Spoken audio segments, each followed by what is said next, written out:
dhorkanii kan madaa namaa nyaattu tisiisa. Otuun qotanii kan dhagaa jalaa baatu ilbiisa. Otuun dhorkanii kan madaa namaa nyaattu tisiisa. Siidaa dhaabatu ragaa dabsite ijaarsa daboo diigaan ibsite. Seenaa buqqisoo wal hin dhaalchifnu kan saani dhalteef sangaan faarsinu. Hayyummaa gadaa haa beeku hundi kan quban qabneetu ofoo qagandi. Hojjechuu malee seenaa hin hannu biyya abbaan malee haadhaan hin himnu.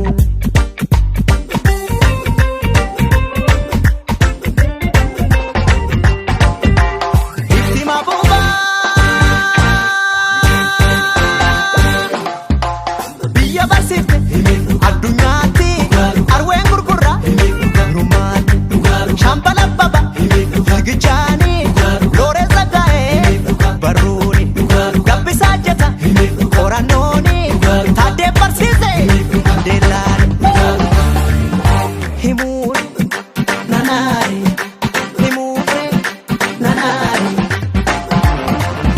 kushtu beeka asumatti nagaa jira aksumitti karooma kuushan sirba guddifachaas nu qaba.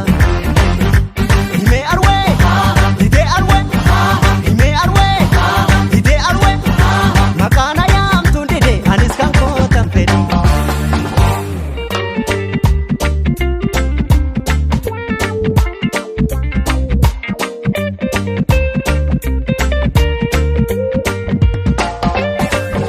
Himuuree nanaare itti muuree nanaare otuun qotanii kan dhagaa jalaa baatu ilbiisa.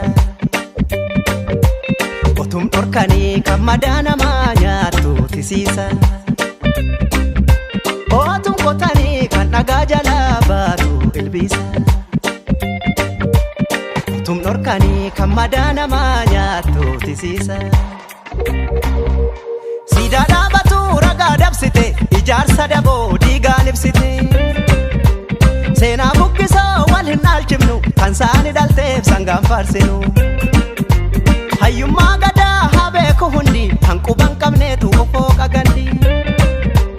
Hojjechuu malee seenaa hin hannu biyya abbaan malee haadhaan hin himnu.